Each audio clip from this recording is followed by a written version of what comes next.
এই জন্য আমি 2 দিন আগে বাংলাদেশ জামাত ইসলামী কর্তৃক আয়োজিত এই যে কুষ্টিয়াতে হরিনারায়ণপুর ইউনিয়নে একটা সমাবেশ ছিল, আমাকে মেহমান করে নিয়ে যাওয়ার পরে আমি বলেছিলাম আগামীতে বাংলাদেশে যে নির্বাচন আসতেছে, যে ভোট আসতেছে, একটা হচ্ছে ইসলামের পক্ষে, একটা শয়তানের পক্ষে।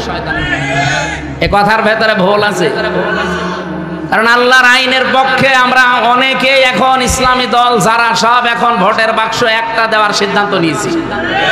এর বাইরে যারা আল্লাহর আইন বাদ দিয়ে অন্য আইন কায়েম করতে চান, আমি নাম নিলাম না তাদেরকে কোরআনে কারিমে শয়তানি বলা হয়েছে, নাকি আমি নিজে বানালাম? আল্লাহ রাব্বুল আলামিন বলেন আল্লাযীনা আমানু ওয়া লাম ইয়ালবিসু ঈমানাহুম বিযুলমিন উলাইকা লাহুমুল আমনু। ভালো করে শুনবেন, আল্লাহ বলেন আমি নিরাপত্তা দেই, আমার পক্ষ থেকে যদি কেউ নিরাপত্তা পেতে চায় 2টা গুণ অর্জন করা লাগবে, ঈমান আনা লাগবে আর শিরিক আর জুলুম মুক্ত জীবন গঠন করা লাগবে। এখানে জুলুম মানে শিরিক। আমি এই আয়াতটা মিলিয়েছিলাম সূরা আলে ইমরানের সাথে, অমাং দাখলাহু কানা আমিনা। যখন আমার মা আমার সাথে ছিল, বললাম যে মা এই যে এইটা মাকামে ইব্রাহিম আলাইহিস সালামের যে পায়ের চিহ্ন এখনো আছে। উনি অনেকক্ষণ দাঁড়িয়ে দাঁড়িয়ে ঘুরছিলেন আর দেখছিলেন। ওখানে একটা আয়াত শোনালাম, মা নিজেও পড়ছিল অমাং দাখলাহু কানা আমিনা, যে আল্লাহর এই আয়াতের ভেতরে, এই এরিয়ার ভেতরে যারা আসবে তারা নিরাপত্তা পেয়ে যাবে। এ কথা কার? আপনি দেখবেন প্রায় 3.5 কিলোমিটার এলাকা জুড়ে কাবা শরীফের এরিয়া। আমি 3.5 কিলোমিটার পার হওয়ার পরে রাস্তায় লেখা দেখলাম মামনুউন গায়রা মুসলিম তাদখুল। এরকম আরবিতে লেখা আছে যে মুসলমান বাদ দিয়ে অন্য কোন জাতির লোক এই এলাকায় প্রবেশ করা নিষেধ, কারণ এলাকাটা আল্লাহ নিজে নিরাপত্তা দিচ্ছে। আপনার নিজের বাবার খনিও যদি সামনে পড়ে যায়, এই কাবার এরিয়ার ভেতরে আপনি কিছুই বলতে পারবেন না। কথা বোঝেন? এবার আমার প্রশ্ন এই নাটোরবাসীর কাছে, বলেন তো বাংলাদেশের এই 56,000 বর্গ মাইল কি কাবা শরীফ? এখানে নিরাপত্তা লাগবে না? আজ আমি রাস্তায় চলতে পারি না চাঁদাবাজির ভয়ে, ছিনতাইয়ের ভয়ে। গত পরশুদিন আমার ঘরের পাশে এসির তার কেটে নিচ্ছে দিনের বেলা, সিসি ক্যামেরা লাগানো আছে। আমি জমান নামাজ পড়তে গেছি, ওই সময় সিসি ক্যামেরায় দেখলাম 1:31 বাজে, তার মানে নামাজে দাঁড়িয়েছি অলরেডি, ওই সময় চোর কাটতেছে।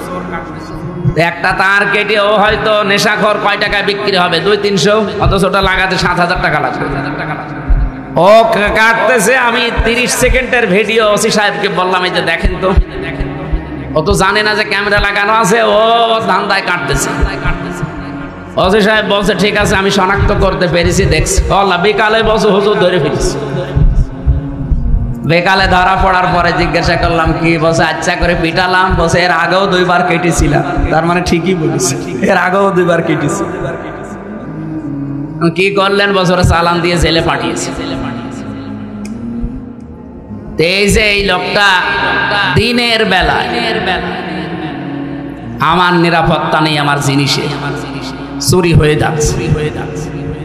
আর এই রাতে এখন এই 10:30 11টায় কুষ্টিয়া পর্যন্ত নিরাপদে বাড়ি যেতে পারবো কিনা সে গ্যারান্টি এখন আমার হাতে আছে। তাহলে এই 56,000, এখান থেকে কুষ্টিয়া মাত্র 60 কিলো, এই জায়গা থেকে 56,000 বর্গ মাইল, প্রায় 1250 কিলোমিটার এদিক ওদিকে। এত বড় বিশাল এরিয়া, কাবা শরীফের মতো নিরাপত্তা দেওয়া লাগবে না? এটা তো ডক্টর ইউনূসই পারবে নাকি? বলেন বলেন। আল্লাহ রাব্বুল আলামিন বলেন উলাইকা লাহুমুল আমনু। এই যে উলাইকা দিয়েছে, এই বাংলাদেশের 56,000 বর্গ মাইলের দিকেই মনে হচ্ছে আল্লাহ এভাবে আঙ্গুল দিয়েছেন। এই মানুষগুলোই নিরাপত্তার হকদার, যদি তারা সত্যি ঈমান আনতে পারে নির্ভেজাল ভাবে, আর তারা ঈমানের সাথে জুলুমকে, তার মানে শিরিককে মিশ্রণ না করে। বাংলাদেশে নিরাপত্তার সাথে চলতে হলে দেশ শিরিক মুক্ত করা লাগবে। যত শিরিক পৃথিবীতে আছে 120 প্রকার পর্যন্ত আমি পড়েছি। সবচাইতে বড় শিরিক হচ্ছে আল্লাহর আইনের সাথে শিরিক করা। সুতরাং এই দেশে আমরা আল্লাহর আইনকে যারা প্রতিষ্ঠা করতে চায় তাদের জীবন শিরিক মুক্ত। আল্লাহর আইনের বাইরে অন্য কোনো আইন, যারা বাবার আইন, স্বামীর আইন, চাচার আইন, দাদার আইন, ব্রিটিশের আইন কায়েম করতে চান, আপনি শিরিক করছেন। আপনি নিরাপত্তায় থাকতে পারবেন না। আমাদের নিরাপত্তা তো মাস্ট বি আছে। আমরা মরে গেলেও শহীদ, বেঁচে থাকলেও গাজী। এরকম একটা শপথ বাক্য নিয়েই দুনিয়ায় বেঁচে আছি। বলিন না সলাতি ওয়া নুসুকি ওয়া মাহইয়ায়া ওয়া মামাতি লিল্লাহি রাব্বিল আলামিন। নবী আপনি বলেন আমার নামাজ, আমার কুরবানি, আমার বেঁচে থাকা, আমার মরে যাওয়া সব আমি আল্লাহকে দিয়েছি। এই কথা বলেই কিন্তু রাস্তায় আসা লাগে। যারা শপথ বাক্য পাঠ করে রকম হতে হলে এই আয়াত পড়ায় না?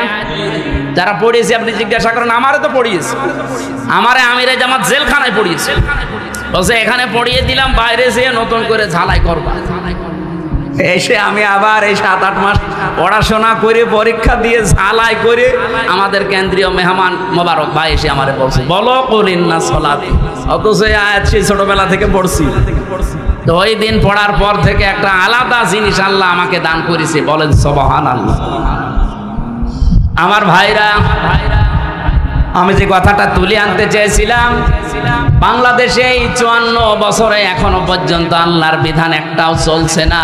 সুতরাং আল্লাহর দৃষ্টিতে আমরা এখনো পরিপূর্ণ কামেল মুমিন হতে আপনি জোর করে দাবি করলেও হবে না। এটা তো বলা লাগবে কোরআন আর হাদিসের দৃষ্টিতে। 92টা সূরাতে আল্লাহ ডাক দিলেন না, অথচ মক্কা ইমানদার ছিল, কিন্তু দায়িত্বে ছিল আবু জেহেল। কে ছিল? তো মদিনায় যাবার পরে আল্লাহর বিধান কায়েম করে দায়িত্বে ছিল রাসূলুল্লাহ। তাহলে বাংলাদেশেও রাসূলুল্লাহর খাঁটি উম্মত যারা আল্লাহর আইন চায় সৎ লোকের, এই বিধানগুলো দিয়ে 500 আইন যেদিন বাংলাদেশে কায়েম হবে, সেই দিন এই দেশের মানুষ বুক ফুলিয়ে বলতে পারবে আমি ইমানদার। তাদেরকে আল্লাহ ডাক দেবেন, ইয়া আইয়ুহাল্লাযীনা আমানু। আমার কথা মনে হয় আমি অল্প সময় হলেও বোঝাতে পেরেছি। তাহলে এই দেশে ইমানদার হয়েও যদি এখন মারা যেতে চান, পরিপূর্ণ কামেল মুমিন ইমানদার, তাহলে এই দেশে ইসলাম কায়েমের আন্দোলন করা নফল না ফরজ? আরো জোরে বলেন। সবাইকে আল্লাহ আমার এই কথা শোনার পরে নিয়ে আসবে, বিষয়টা এমন না। সূরার শেষের দিকে আছে 13 নম্বর আয়াতে আল্লাহ পাক বলেন আনাকিমুদ্দিন ওয়ালা তাতাফাররাকু ফি, দিন কায়েম করো, এ বিষয়ে কোনো মত পার্থক্য ফতোয়াবাজি মতবিরোধ করবা না। নবী আপনি এই কথা বললেই সবাই দলে দলে আসবে তা না। কাবুর আলাল মুশরিকিনা মা তাদউহুম ইলাই, এদিকে মানুষকে ডাকেন দিন কায়েম করার জন্য, সবচাইতে বেশি খারাপ লাগবে কথাটা শুনলে মুশরিকদের। আমি কি বানিয়ে বললাম? কাবুর আলাল মুশরিকিনা মা তাদউহুম ইলাই। নবী যেদিকে ডাকেন মানুষকে যে দিন কায়েম করা লাগবে, এটা ফরজ, সব নবী করেছে, সবাই আসবে না। মুশরিকদের কাছে সবচাইতে বেশি খারাপ লাগবে।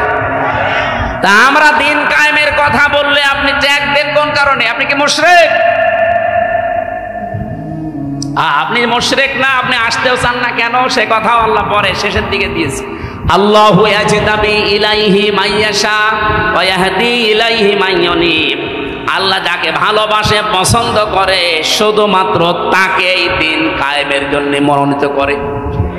ওয়া ইয়াহদি ইলাইহি মাইয়ুনিব, এবং যে মন থেকে আল্লাহর দিকে ফিরে আসতে চায়।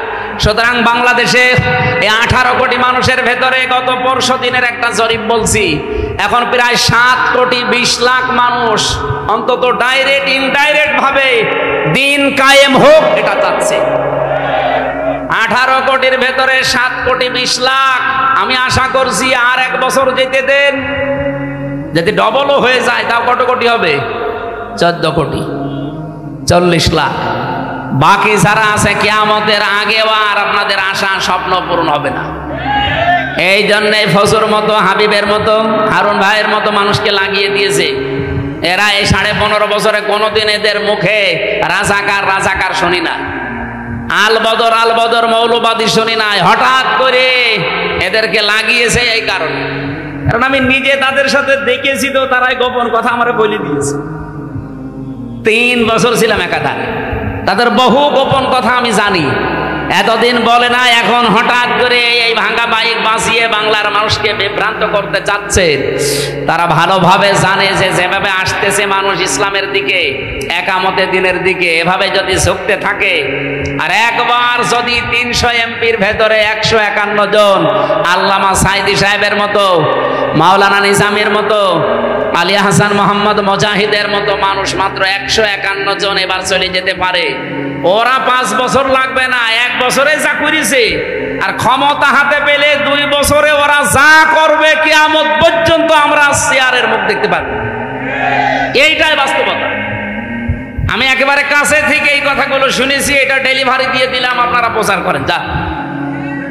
সুতরাং ফজুর মুখে এবং হাবিব ভাইয়ের মুখে চুনকালি পড়বে। আজকে কয় তারিখ? 25। আর মাত্র 5 দিন পর একটা অনুষ্ঠান আছে আমার, এই যে মোলাডুলি পাশে, মোলাডুলির পাশে ঈশ্বরদী থানার ভেতরে। আল্লাহর ওলিরা না এটা বন্ধ করে দেবে, বলেন সুবহানাল্লাহ। আরে ভাই, এতদিন মসজিদের মেম্বারে দাঁড়িয়ে এই কথাগুলো বললে আপনারা বলতেন যে বিশাল সাহসী হুজুর, অথচ খালি সময়ের পরিবর্তে এই কথাগুলো এখন বললে আপনি বলেন যে মসজিদ কি রাজনীতি করার জায়গা?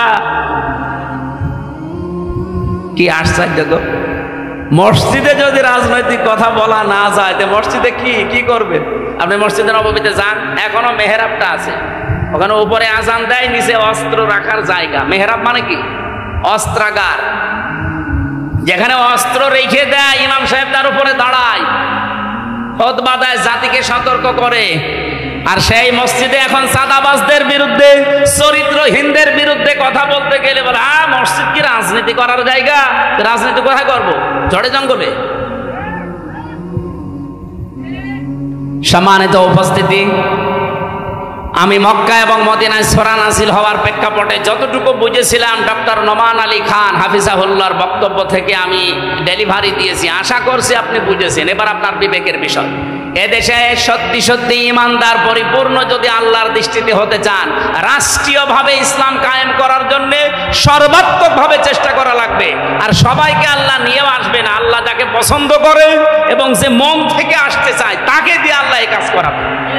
সুতরাং এই 7 কোটি 20 লাখ মানুষকে আমার মনে হয় আল্লাহ পছন্দ করে ফেলেছে। বাকি যাদেরকে এখনো পছন্দ করেনি তারা লাইনে থাকেন, সিরিয়াল করেন, একটা একটা করে আসেন।